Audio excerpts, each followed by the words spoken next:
মানে তুমি নৈরাশ হইও না, লা তাকনাতু মির রাহমাতিল্লাহ, তুমি আল্লাহর রহমত থেকে কি হইও না, নৈরাশ হইও না। আমি আপনি সবগুলোকে আল্লাহর রহমত মনে করতে হবে। কি বলেন? আল্লাহ বৃষ্টি না দিলে এটাও রহমত, দিচ্ছে এটাও রহমত, অন্ধকার এটাও রহমত, আলো এটাও রহমত, সূর্যের তাপ সহ্য হচ্ছে না তাও রহমত, চন্দ্রের আলো তাও রহমত।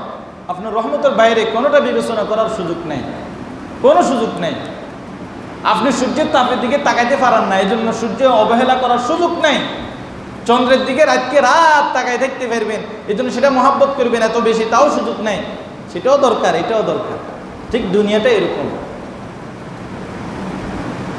এই জন্য আমাদেরকে খেয়াল করতে হবে, আমাদের জীবনে যদি কোনো হতাশা আসে যায়, আমি নিরাশ হব না। প্রথম নম্বর হলো আমি কি হব না, নৈরাশ হব না। আল্লাহ রাসূল সাল্লাল্লাহু আলাইহি সাল্লাম হাদিসের ভিতরে বলছেন যে একজন ব্যক্তি, তোমাদের পূর্বের সাহাবায়ে কেরামদেরকে বলতেছে, তোমাদের পূর্বের একজন ব্যক্তি সে আহত হয়েছে, এমনভাবে আহত হয়েছে, মর্মাহত, মানে সে মৃত্যুবরণ হয়ে যাইতেছে, মানে মৃত্যু হয়ে যাবে এরকম অবস্থা হয়ে গেছে, কিন্তু তার মৃত্যু হচ্ছে না। যন্ত্রণা, হাত ভাঙে গেছে, হাত কাটে গেছে। এখন এমন অবস্থা হয়েছে সে মৃত্যুই তার একবারে সন্নিকটে, ইচ্ছে করলে বাঁচারও উপায় ছিল। এখন সে কী করছে, একটা অস্ত্র নিয়ে বাকি হাতটাকে কাটি, যে হাতটা লটকিতেছে ওটাকে কেটে ফেলে দিছে। বাকি রক্ত বন্ধ হওয়ার কোনো কি নাই, স্কোপ, সুযোগ নাই, এবং এটার পথ অবলম্বনও করে নাই। সর্বশেষ রক্তক্ষরণ হইতে হইতে ওই ব্যক্তি কি গেছে, মারা গেছে। ওই ব্যক্তি আত্মহত্যা করছে। তো আল্লাহ রাসূল বলছে যে এই ব্যক্তি খুবই দুর্ভাগা, হতভাগা, সে নিজের মৃত্যুর ব্যাপারে অতি তাড়াতাড়ি করছে, অতি দ্রুত করছে, যেটা তার জন্য মঙ্গলজনক নয়।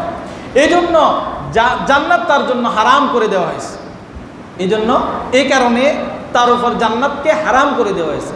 জান্নাত যদি হারাম হয় তাহলে জাহান্নাম, জান্নাত যদি হারাম হয় তাহলে কি, জাহান্নাম। আল্লাহ রাসূল বলছে, সাহাবায়ে কেরাম হাদিসের ভিতরে আসছেন, আল্লাহ রাসূল কখনো কোনো আত্মহত্যাকারীর জানাজা পড়ান নাই। কোনো আত্মহত্যাকারীর জানাজা আল্লাহ রাসূল পড়ান নাই। তো আল্লাহ রাসূল সাহাবায়ে কেরামের জানাজা পড়ানো সাহাবায়ে কেরামের জন্য তো সোনায় সোহাগা, কি বলেন, নূরুন আলা নূর। কিন্তু সেখানে যদি আল্লাহ রাসূল জানাজা পড়াইতেন তাহলে তার কোনো কথাই ছিল না। আল্লাহ রাসূল কোনো দিন জানাজা পড়ায় নাই। সাধারণ পাবলিক, মানে সাধারণ সাহাবী যে কোনো একজন দিয়ে কোনো রকম জানাজাটা পড়াই দিছে। মুর্দার ওই লাশটার ইজ্জত সম্মানার্থে, ওই লাশের সম্মানার্থে, লাশটা মানুষ না, ওই মানুষের সম্মানার্থে এটাকে কাফন দাফন করে কোনো রকম করে তাকে দাফন করছে। আর নয় এরকমও বলছে, এরকমও আছে, তাকে যেভাবে আছে কোনো রকম পুরানা কাপড় দিয়ে পেঁচায়, তার গলার ভিতরে রশি দিয়া রাস্তার ভিতরে টেনে টেনে নিয়ে কুকুর মারা গেলে যেরকম একটা গর্ত করা হয়, গর্তের ভিতরে ফেলে দিয়া গরু মারা গেলে যেরকম গর্ত করা হয়, এবং মাটিগুলো সরাসরি ওই কুকুর এবং গরুর গায়ের উপরে দেওয়া হয়, ঠিক ওই লাশটাকে ও গর্তের ভিতরে ফেলে মাটি দিয়ে দেওয়ার জন্য বলছে। ওসে কোনো ছাউনি নাই, বাঁশ নাই, কোনো দোয়া নাই, এভাবেও বলা হয়েছে। কিন্তু এটা করে না কেন? ওই লাশের কি সম্মানার্থে, ওই লাশের। এখন তো ওই ব্যক্তি তো আর জীবিত নাই, ওই ব্যক্তিকে আপনি ভালো বললেও কোনো লাভ হবে না, খারাপ বললেও আর কোনো কিছু যায় আসে না। বুঝে আসছেন? এটা লাশ, লাশ। এই জন্য আমাদেরকে খেয়াল করতে হবে, নৈরাশ আর হতাশ হয়ে আমরা নিজের জীবনকে নষ্ট করার কোনো সুযোগ নেই। কেন সুযোগ নেই? আল্লাহ রাসূলের হাদিসে বলা হয়েছে এই 3.5 হাত বডি এবং দেহ এটা আমার। আল্লাহ বলছে কি, এটা আমার, এটা আমি তোমাকে আমানত দিয়েছি এবং নিয়ামত দিয়েছি বক্ষণ করার। কথা খেয়াল করেন, 3.5 হাত বডি কার? আল্লাহ। কে দিছে? আল্লাহ দিছে। কেন দিছে? আমাকে আপনাকে এটা নিয়ামত দিছে বক্ষণ করার জন্য, ইউজ করার জন্য। কিন্তু এটাকে খেয়ানত করার কি নাই, কোনো সুযোগ নাই। আপনার হাত, পা, এগুলো সবগুলো আল্লাহর নিয়ামত, আমানত। এটা আল্লাহর আমানত, এটা আল্লাহর জিনিস। আপনি এখানে হস্তক্ষেপ করার কোনো সুযোগ নেই।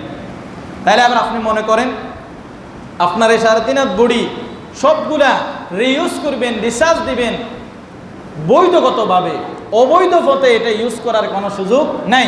যদি করেন আপনি নাফরমানি করছেন। এই জন্য আল্লাহ রাসূলের হাদিসে বলছে, মাল্লাম ইয়াশকুরিন নাস লাম ইয়াশকুরিল্লাহ।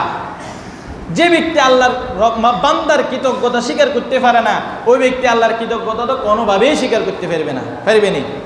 আপনি মানুষের সাথে ঝগড়া করে, অন্য কারোর সাথে ঝগড়া করে আপনি নিজের উপর কি করছেন? বিপদ আনছেন। তো আপনি মানুষ হয়ে মানুষের কৃতজ্ঞতা কি আদায় করছেন? কি বলেন? একটা লোক আপনার সাথে খারাপ করছে আর কি, ভালো কথা, জীবনে কেউ একটা ভালো কাজও করে নাই, তো ওই ভালো কাজটা মাথায় আনেন না, ওই ভালো কাজটা মাথায় আনেন না, ওই ভালো কাজটা মাথায় আনি ঠান্ডা হয়ে যায়। আর না হলে ওই ব্যক্তি সম্পর্কে তো আমার অবগত আছি, ওই ব্যক্তির মেজাজ কিরকম, ওই ব্যক্তির তবিয়ত কিরকম, স্বভাব চরিত্র কিরকম, এটা তো আমার জানা আছে। তাইলে আমি যদি জেনে থাকি ওই ব্যক্তির স্বভাব চরিত্র সম্পর্কে, ওই ব্যক্তির স্বভাব এবং চরিত্রের বাহিরে আচরণ করা এটা জুলুম। আপনার স্বভাব চরিত্র আমি জানি, এর বাইরে যদি আমি আচরণ করি এটা আপনার উপর কি হবে? জুলুম হবে। এটা খেয়াল করতে হবে। এই জন্য মানুষ যখন জুলুমের শিকার হয়ে যায় তখন নিজেকে আর কন্ট্রোল করতে পারে না, তখন আল্লাহ বলছে লা তাকনাতু মির রাহমাতিল্লাহ, তুমি আল্লাহর রহমত থেকে কি হইও না? নৈরাশ হইও না। আরে এটা একটা বিপদে না আসলো, আরো কত বিপদ আসতে হতে পারে, আরো কঠিন বিপদও তো তোমার কাছে আসতে পারে না? পারে। এই জন্য আমাদেরকে সজাগ থাকতে হবে। আল্লাহ রাসূল সাল্লাল্লাহু আলাইহি সাল্লাম ইরশাদ করতেছেন, হযরত আবু হুরায়রা রাদিয়াল্লাহু তাআলা আনহু থেকে রওয়ায়াত, তিনি বলেন, এই হাদিসটা বুখারী এবং মুসলিম শরীফের ভিতরে এনেছেন। আল্লাহ রাসূল সাল্লাল্লাহু আলাইহি সাল্লাম ইরশাদ করেন, যদি কোনো ব্যক্তি পাহাড় থেকে পড়ে আত্মহত্যা করে, তার জীবন ধ্বংস করে নষ্ট করে দেয়, কাল কিয়ামতের ময়দানে বিচার দিবসে জাহান্নামের ভিতরে ওই ব্যক্তি পাহাড় থেকে আত্মহত্যা করতে থাকবে। ওই ব্যক্তি জাহান্নামের ভিতরে ওই পাহাড় থেকে শুধু আত্মহত্যা করতে থাকবে আর পড়তে থাকবে, আর ওইটাই হবে ওই ব্যক্তির চিরস্থায়ী জাহান্নাম। ওই অবস্থায় উঠবে এবং ওইটাই তার চিরস্থায়ী জাহান্নাম। ওই ব্যক্তি সারা জীবন শুধু এইভাবে আত্মহত্যা করতে থাকবে। কত বড় জঘন্যতম অপরাধ, কত বড় খারাপ শাস্তি, চিন্তা করে দেখেন। আল্লাহ রাসূল সাল্লাল্লাহু আলাইহি ওয়াসাল্লাম বলেছেন, যদি কোনো ব্যক্তি বিষ পান করে আত্মহত্যা করে, যে কোনো রকমের বিষ হোক, সে পান করে আত্মহত্যা করলো, কাল কিয়ামতের ময়দানে বিচারে দিবসে জাহান্নামের ভিতরে ওই ব্যক্তি যে হাতে বিষের বোতল নিয়ে পান করেছিল, আত্মহত্যা করেছিল, ঠিক ওই অবস্থায় কাল কিয়ামতের ময়দানে তাকে উঠানো হবে এবং সারা জীবন, ওইটা তো সারা জীবনের হায়াত, ওই জীবন জিন্দিগি ভর ওই ব্যক্তি ওই বোতল থেকে বিষ পান করতে থাকবে আর আত্মহত্যা করতে থাকবে, আর এটাই হলো তার জন্য চিরস্থায়ী জাহান্নাম। যে অবস্থায় যে বোতলে বিষ পান করছে, ওই বিষ পান সে জাহান্নামের ভিতরে শুধু করতে থাকবে আর আত্মহত্যা করতে থাকবে, এটা সারা আরাতুল সে ওইখানে করতে থাকবে, আর ওর কোনো বিচার নাই, শুধু ওইটাই তার, এটাই হলো চিরস্থায়ী জাহান্নাম তার জন্য। আল্লাহ আমাদেরকে হেফাজত করেন। আমরা আশা করি একদিন না একদিন হলেও তো আমরা জাহান্নামে জ্বলি, কোথায় যাবো? জান্নাতে যাবো, একটা আশা করি না? কিন্তু আত্মহত্যাকারীদের সুযোগ আছে নাই। 3 নম্বর বলতেছেন, আল্লাহ রাসূল সাল্লাল্লাহু আলাইহি ওয়াসাল্লাম বলেন, যদি কোনো ব্যক্তি নিজের জীবনের উপরে বিবর্ণ হয়ে, নিজের জীবনের উপরে অতিষ্ঠ হয়ে, সে যদি কোনো লোহবর্ণ অস্ত্র দিয়ে সে নিজের পেটের ভিতরে কোনো চাকু দিয়ে, যে কোনো অস্ত্র দিয়ে সে নিজেকে নিজে আত্মহত্যা করলো, প্রাণ নষ্ট করে দিল, জীবন ধ্বংস করে দিল, আত্মহত্যা করলো, কাল কিয়ামতের ময়দানে বিচারে দিবসে জাহান্নামের ভিতরে ওই ব্যক্তি সারা জীবন ভর শুধু ওই লোহবর্ণ অস্ত্র দিয়ে তাকে আত্মহত্যা করতে থাকবে। এটাই হলো তার জন্য চিরস্থায়ী জাহান্নাম। আল্লাহ পাক হেফাজত করেন। কোনো একটা লোহবর্ণ অস্ত্র, গুলি হোক, ছুরি হোক, চাকু হোক, রড হোক, যেটাই হোক, দিয়ে কি করলো? আত্মহত্যা করলো, নিজের জীবন নিজের ধ্বংস করে দিল। ঠিক ওই অবস্থায় সে কি উঠবে? মৃত্যুর পরে ওই অবস্থায় সে উঠবে এবং এইভাবে সে করতে থাকবে। এই আত্মহত্যা শুধু এখানে কি সে করতে থাকবে এবং এটাই তার জন্য চিরস্থায়ী জাহান্নাম। এই জাহান্নাম এবার খাইছেন এক ধরনের। এখন যদি মানুষ এটা সারা জীবন এটা করতে থাকে, এটার প্রমাণ কি? সে দুনিয়াতে এভাবে আত্মহত্যা করে এসছে। এজন্য আল্লাহর কাছে দোয়া করা যে আল্লাহ যত কিছুই হোক এমন যেন আমরা করতে না হয়।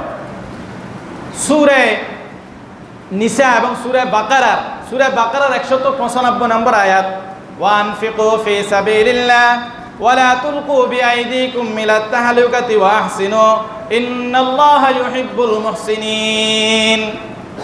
ওয়ালা তুলকু বিআইদিকুম ইলাত তাহলুকা, তোমরা নিজেদের হাতে তোমরা নিজেকে ধ্বংস করিও না। তোমরা নিজেদের হাতে নিজেকে নিজে কি করিও না, ধ্বংস করিও না, মানে আত্মহত্যা করিও না। ওয়া আহসিনু, সদয় আচরণ করো, দয়ালু আচরণ করো, দয়ার বশীভূত হও। ইন্নাল্লাহা ইউহিব্বুল মুহসিনিন, নিশ্চয় আল্লাহ পাক রব্বুল আলামিন যারা দয়া করে, দয়ার বশীভূত হয়, সৌহার্দ্যপূর্ণ আচরণ করে, আল্লাহ তাদেরকে ভালোবাসেন। এই জন্য ছোট বাচ্চা যখন মাথা গরম হয়ে যায়, রাগ করে, আমরা কি তার সাথে আরো রাগ হই নাকি? আমরা কি করি? যেতভাবে হোক তাকে থামানোর চেষ্টা করি। কিছু মানুষ আছে রাগী, আমরা জানি ও রাগী, তো ওর রাগের সাথে আরো রাগ দেখাইলাম, এটা তার সাথে আমি জুলুম করলাম। এখন তার রাগ কিভাবে থামানো যায় ওটা চেষ্টা করতে হবে, নয় কিন্তু বিপদ ঘটবে। তখন কিন্তু মাথার ব্লেন্স ঠিক থাকে না, আর ঠিক না থাকা এটা তার দোষ ন, ঠিক না থাকা ওইটা কি তার দোষ ন, তবিয়ত। এই জন্য আমাদেরকে খেয়াল রাখতে হবে যে আমি এখন কি করতেছি। এই জন্য আমি হয়তো মাটিতে শুয়ে যাই নয়, উজু করে চলে আসি না, এখান থেকে কোথাও চলে যাই, কি বলেন? এই জন্য আমাদেরকে খেয়াল করতে হবে। রাগ খুব খারাপ জিনিস, এর রাগ মানুষকে একবারে জীবন ধ্বংস করে দেয়, সমাজ, পরিবার, পরিজন, আত্মীয় স্বজন সব কিছু একবারে ধ্বংস করে দেয়। এই জন্য আমাদেরকে খেয়াল করতে হবে যে আত্মহত্যা করার মতো কাজ আমাদের মাধ্যমে যেন না আসে, প্রকাশ যেন না পায়। সূরা নিসার একটা আয়াতের ভিতরে বলছেন, ওয়ালা তুলকু আনফুসাকুম, যে তোমরা নিজেরা নিজেদেরকে কি করিও না, হত্যা করিও না, মানে নিজের জান নিজে ধ্বংস করিও না, আত্মহত্যা করিও না। ইন্নাল্লাহা কানা বিকুম রহিমা, কেননা আল্লাহ পাক রব্বুল আলামিন তো তোমাদের জন্য দয়া করেন, দয়ার বশীভূত আছেন, রহম করেন, দয়া করেন। তো যে আল্লাহ দয়া করেন, রহম করেন, ওই আল্লাহর রহম দয়ার প্রতি আমাদেরকে খেয়াল করতে হবে। এখন আমরা তো খেয়াল করি না। এই জন্য কয়েকটা হাদিস এবং কয়েকটা কোরআন শরীফের আয়াত বললাম, সবগুলোর মর্মার্থ হলো আত্মহত্যা করা মহাপাপ, আত্মহত্যা করা যাবে না। আত্মহত্যাকারীর ঠিকানা কোথায়? জাহান্নাম। আত্মহত্যাকারীর জন্য কোনো মানসম্মত ব্যক্তি জানাজা দিতে পারবে না, এবং কি নর্মাল কোনো কোয়ালিটির লোক এমনি কোনো রকম নিজেরা পড়ে জানাজা দিয়ে দিবে।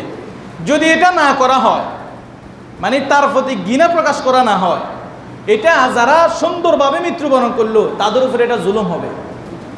কথা বুঝেন?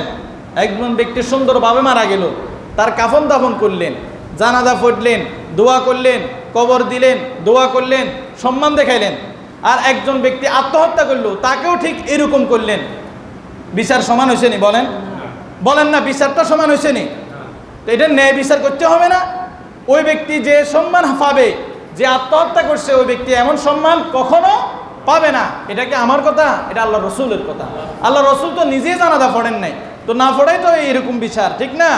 আল্লাহ রসুল যদি ওরও জানাজা পড়তেন, আত্মহত্যা করছেন ওরও জানাজা পড়তেন, তো বিচার সমান হইতো নি? বিচার সমান হতো না। এই জন্য জানাজা পড়েন নাই আল্লাহ রসুল। সাধারণ লোক নিজেরা কোনো রকম করে দিয়ে দিচ্ছেন।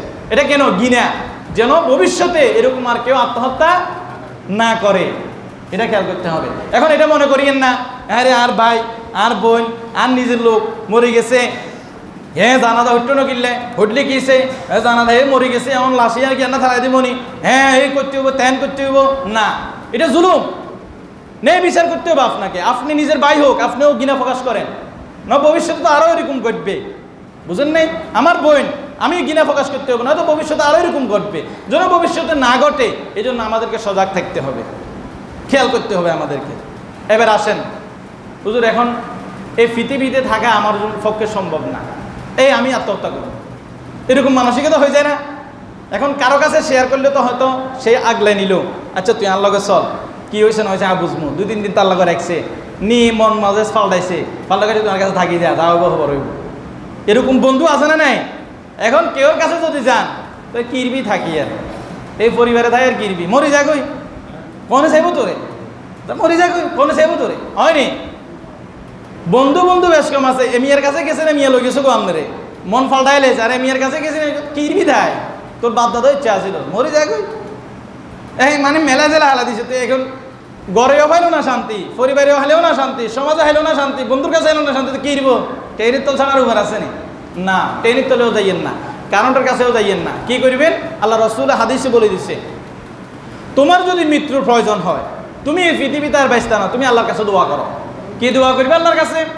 আয় আল্লাহ, এই পৃথিবীর বুকে জীবন নিয়ে বেঁচে থাকা, এই নাজ নিয়ামত বক্ষণ করা যদি আমার জন্য কল্যাণকর না হয়, আমি বেঁচে থাকার জন্য যদি এই দুনিয়া আমার জন্য মঙ্গল না হয়, কল্যাণ না হয়, আল্লাহ অতি দ্রুত আপনি আমাকে এখান থেকে নিয়ে যান। আর যদি এই দুনিয়ার নাজ নিয়ামত, এই দুনিয়ার হায়াত যদি আমার জন্য মঙ্গলজনক হয়, ওগো আল্লাহ, আপনি আমাকে সবগুলো বিপদ আপদ থেকে মুক্তি দিয়ে দেন, দীর্ঘ নেক হায়াত দান করেন। আত্মহত্যা লাগবে নি? যদি আত্মহত্যার মানসিকতা কি করবেন? এই দোয়া করবেন যে আল্লাহ, এই দুনিয়ার নাজ নিয়ামত আমার জন্য মঙ্গলজনক নয় মনে হচ্ছে, যদি আমার জন্য মঙ্গলজনক না হয়, এ হায়াত আমার জন্য মঙ্গলজনক না হয়, আল্লাহ আপনি অতি দ্রুত আমাকে এখান থেকে নিয়ে নেন। দোয়া করতে থাকেন, সকাল বিকাল সন্ধ্যা করে দোয়া করতে থাকেন, আল্লাহ একটা ফয়সালা করে দিবে। আত্মহত্যা করানো লাগবে নি আর। তাইলে আল্লাহ পাক আমাদের সকলকে আমল করার তৌফিক দান করেন। আত্মহত্যা মহাপাপ, এটা মাথায় রেখে কাজ করার তৌফিক দান করেন।